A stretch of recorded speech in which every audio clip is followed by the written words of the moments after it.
this tool just created this intimacy that was very interesting to watch. It was new to me because of the individual stations and clusters of kids that were going around. It matched the kind of differentiation. Differentiation is a theme that we strive for, and that is getting to the needs of each individual learner.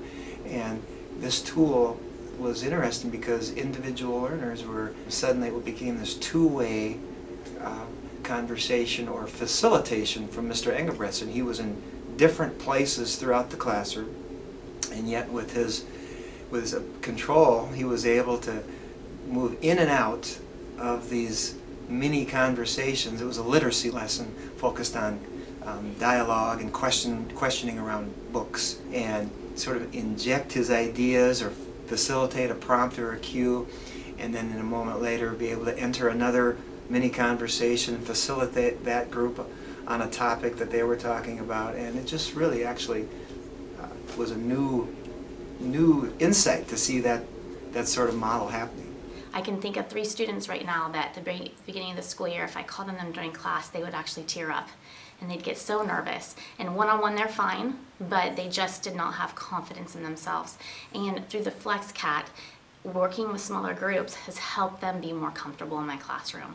And now, instead of being the kid that's so nervous and shy and not confident in themselves, they're one of my most confident kids in their small groups. Differentiation is not just about categorizing kids at different ability levels and then managing those various ability levels. We want them all working at high, rigorous standards, regardless of their ability.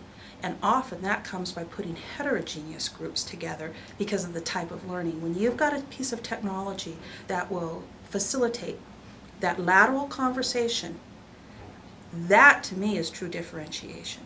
Because now I'm in a group that's more of a realistic type scenario.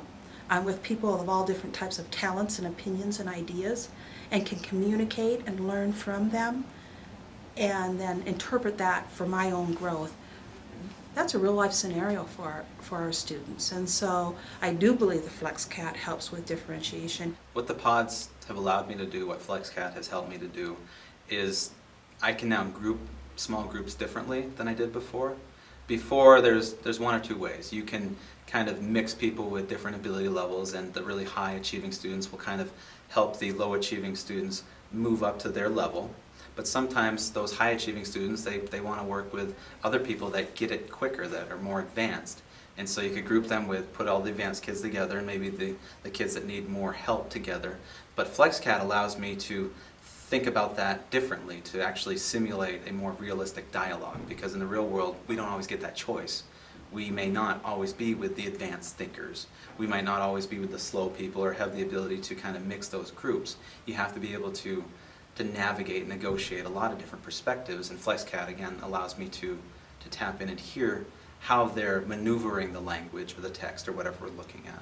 Typically when I meet with students during a book club discussion or during some sort of project they're working on, I'm focused on one group of students, and I might have another group meeting at the same time that I have to move over to and then leave a group. And so with the FLEXCAT, what I've been able to do is stay at a group but also monitor the other 2 or 3 groups that are happening at the same time, and use the remote to listen in, and if I need to I can redirect. If I want to push some of their thinking another step further, I'm sometimes able to do that, and then I can leave a group and go to the next group, but then still go back to the group I had been previously just using the remote, and I can push that conversation.